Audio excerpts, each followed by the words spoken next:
Baik, di kesempatan ini kita akan membahas tentang belajar las dengan posisi 1F. Apa sih posisi 1F itu? Nah, setiap pengelasan itu punya standar posisi, di mana posisi ini akan menentukan tipe kualifikasi dari seorang tukang las. Apa saja yang akan kita bahas? Pertama adalah macam-macam posisi las. Kemudian yang kedua adalah posisi test piece untuk pengelasan 1F. Yang ketiga adalah persiapan atau fit up. Yang keempat adalah bagaimana tahapan pengelasan untuk 1F. Dan yang terakhir adalah hasil las yang baik itu seperti apa. Nah, macam-macam posisi las. Yang pertama adalah sambungan T atau disebut dengan fillet. Gambarnya seperti ini, yaitu ini adalah material pertama dalam posisi horizontal dan ini adalah material kedua yang berposisi vertikal. Pengelasan itu berada di sisi sebelah kiri dan atau sebelah kanan.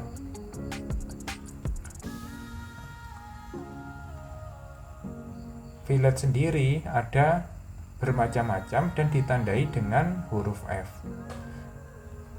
Ada juga fillet plat yaitu 1F, 2F, 3F sampai 4F dan fillet pipa 1F, 2F, 5F dan 6F.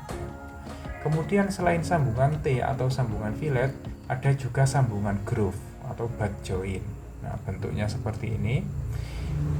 Sambungan groove ini kita akan bahas di sesi berikutnya.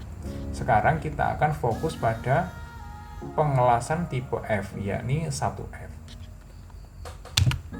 Bagaimana posisi test piece-nya untuk 1F? Nah, posisinya spesimen ini antara plat 1 dan plat kedua ini membentuk sudut 90 derajat. Setelah membentuk sudut 90 derajat, area pengelasan ini kita hadapkan ke atas. Dengan sumbunya ini searah dengan sumbu horizontal. Nah, bentuknya, ilustrasinya seperti ini. Ini kita akan mengelas di bagian atas yang sini. Kalau di bagian samping namanya akan lain lagi, nanti kita akan bahas di sesi berikutnya. Kemudian persiapan atau fit up.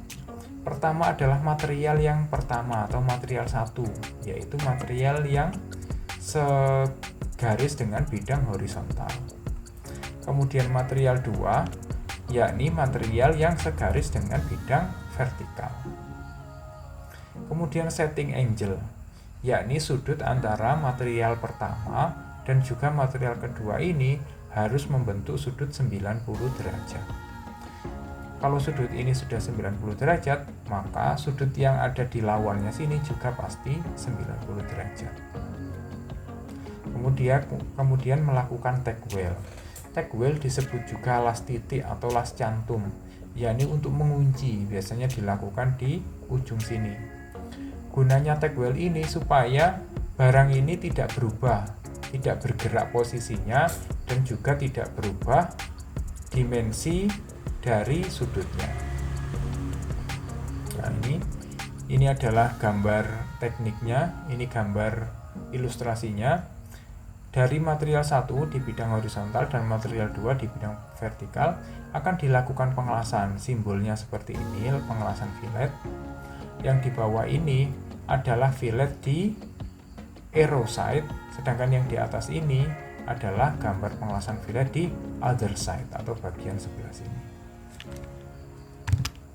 Kemudian tahapan pengelasan. Pertama pasti pengelasan first layer. First layer kita lakukan pengelasan, yakni antara yang menjadi fokus kita adalah material 1, material 2, dan juga sudut pertemuan. Ini kalau kita nggak hati-hati, biasanya di pertemuan ini terjadi incomplete penetration, sehingga yang menempel adalah di bagian yang agak atas saja, tapi bagian bawahnya malah bolong. Nah, di situ pentingnya kita bisa melihat nyala busur las dan juga setting ampere yang tepat. Kemudian bagian filler. Bagian filler setelah kita lakukan pengelasan first layer di bagian yang bawah ini, kemudian dilanjutkan ke filler. filler ini boleh satu pas menutup satu layer, atau kalau tidak cukup ayunannya harus lebar, berarti dalam layer filler ini kita menggunakan 2 pas atau 2 kali jalan.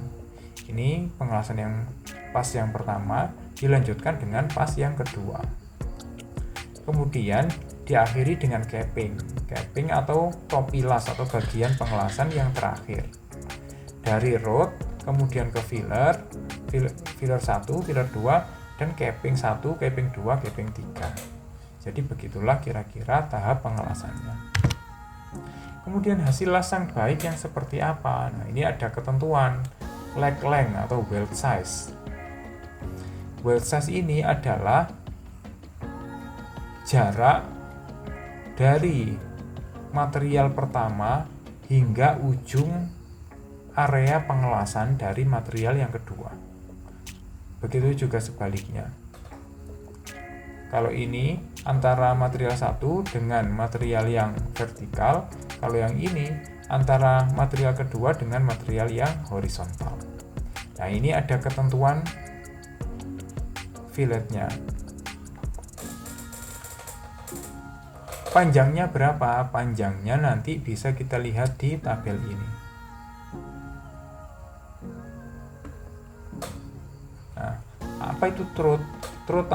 Through adalah garis diagonal yang mempertemukan garis tepat diagonal ini di tengah-tengah antara sudut dari leg pertama dan juga leg kedua. Ini yang disebut dengan through. Through ini idealnya adalah ketika pengelasan ini flat atau tidak cembung dan juga tidak cekung. Kemudian actual through, ketika dia cembung baru dihitung berapa munculnya ini.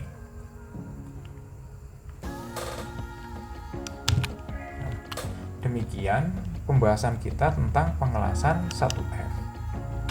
Jika kalian ada pertanyaan atau ada hal lain yang ingin dibahas, silakan tuliskan di kolom komentar.